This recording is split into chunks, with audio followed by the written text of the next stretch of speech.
पश्चिम बंगाल के RG Kar medical college में 2024 की डॉक्टर रेप और मर्डर के मामले में एक नया मोड़ आया है। मुख्यमंत्री शुभेंदु अधिकारी ने कॉलेज के पूर्व प्रिंसिपल संदीप घोष के खिलाफ ईडी को मुकदमा चलाने की अनुमति दे दी है। यह फैसला सोमवार को लिया गया। सीएम शुभेंदु ने कहा कि सच्चाई छिप नहीं सकती और इस मामले में असली दोषियों को सजा मिलेगी। इस कदम से मामले की जांच को एक नई रफ्तार मिलने की उम्मीद जताई जा रही है। तो चलिए आगे बढ़ते हैं और आपको विस्तार से बताते हैं कि आखिर क्या है ये पूरा मामला। दरअसल 9 अगस्त 2024 को कोलकाता के आरजीकर मेडिकल कॉलेज और अस्पताल में एक युवा डॉक्टर के साथ बलात्कार हुआ। उसके बाद पीड़िता की हत्या कर दी गई। यह घटना लंबे समय तक पूरे देश में चर्चा का विषय बनी रही। यह वारदात अस्पताल परिसर के अंदर ही हुई, जिससे डॉक्टरों और आम लोगों के अंदर इस मामले को लेकर काफ़ी गुस्सा देखा गया। इस घटना के बाद बंगाल के साथ साथ देश भर में बड़े स्तर पर प्रदर्शन हुए, हड़तालें चली और टीएमसी सरकार पर यह आरोप लगे कि सरकार द्वारा मामले को दबाने की कोशिश की जा रही है। इस घटना के बाद अस्पताल में वित्तीय गड़बड़ियों की खबरें सामने आई। संदीप घोष उस समय अस्पताल के प्रिंसिपल थे। उनकी देखरेख में खरीदारी, टेंडर और दूसरे कामों में अनियमितताएं होने का आरोप लगा। सीबीआई और ईडी ने इस पूरे मामले की जांच शुरू की। 2024 के अंत में सीबीआई ने संदीप घोष को गिरफ्तार किया। उनके खिलाफ वित्तीय अनियमितताओं का केस दर्ज हुआ। ईडी ने भी मनी लॉन्ड्रिंग का केस किया। फरवरी 2026 में ईडी ने मामले में चार्जशीट दाखिल की। चार्जशीट में कहा गया कि घोष ने ठेकेदारों को टेंडर दिए और उसके एवज में कमीशन लिया। घोष पर करीब 70 लाख रुपए रिश्वत लेने का आरोप लगा। पिछली सरकार के कार्यकाल में इस मामले की जांच में काफ़ी रुकावटें आईं। आरोप ये था कि मामले को दबाने की कोशिश की गई है। 2026 में बंगाल विधानसभा चुनाव के बाद शुभेंदु अधिकारी सूबे के मुख्यमंत्री बने। उनकी सरकार ने पुराने मामलों को फिर से खोलने का फैसला किया। 18 मई 2026 को स्वास्थ्य विभाग ने आदेश जारी किया। इसमें संदीप घोष के खिलाफ मुकदमा चलाने की मंजूरी दी गई।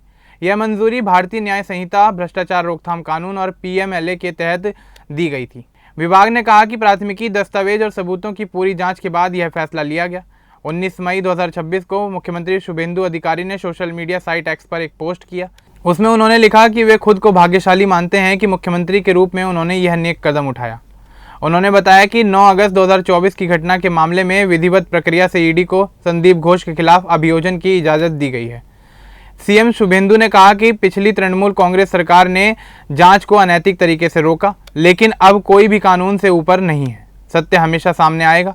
उनकी इच्छा है कि असली दोषी पकड़े जाएं और उन्हें सख्त सज़ा मिले और बंगाल की जनता को न्याय मिले।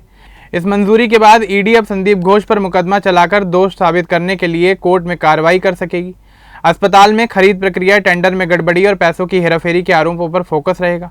संदीप घोष पहले भी कई बार पूछताछ में शामिल हो चुके हैं। वे अभी जेल में हैं। ईडी की चार्जशीट में दावा किया गया है कि उन्होंने कुछ कंपनियों को फेवर किया और बदले में पैसे लिए। बैंक खातों में अनएक्सप्लेन्ड जमा भी पाए गए। यह फैसला सिर्फ एक व्यक्ति तक सीमित नहीं है। इस पूरे मामले की जाँच मजबूत होगी। पहले सीबीआई ने भी घोष के खिलाफ कार्रवाई की थी। अब ईडी को और मजबूत हाथ मिला है। बंगाल की नई सरकार ने आरजीकर मामले को प्राथमिकता दी है। कुछ दिन पहले ही उन्होंने कुछ पुलिस अधिकारियों को सस्पेंड किया और विभागीय जांच शुरू की। अब वित्तीय पक्ष पर भी तेजी आई। जनता इस फैसले का स्वागत कर रही है। डॉक्टर समुदाय और विपक्षी पार्टियां भी लंबे समय से न्याय की मांग कर रही थी। इस कदम से उम्मीद है कि जल्दी सुनवाई होगी और सच्चाई सबके सामने आएगी। मामला फिलहाल कोर्ट में चलेगा। संदीप घोष की तरफ से बचाव में क्या दलीलें आएंगी यह देखना बाकी है, लेकिन सरकार का संदेश साफ है कि भ्रष्टाचार बर्दाश्त नहीं होगा। आरजीकर अस्पताल 2024 से पहले भी सुर्खियों में रहा, लेकिन डॉक्टर हत्याकांड ने सब कुछ बदल कर ही रख दिया। अब वित्तीय अनियमितताओं की वजह से अस्पताल की छवि और भी ज़्यादा खराब हुई। नई सरकार इसे सुधारने की कोशिश कर रही है। यह पूरा विकास दिखाता है कि बड़े मामले में राजनीतिक बदलाव के बाद जाँच किस तरह से आगे बढ़ती है।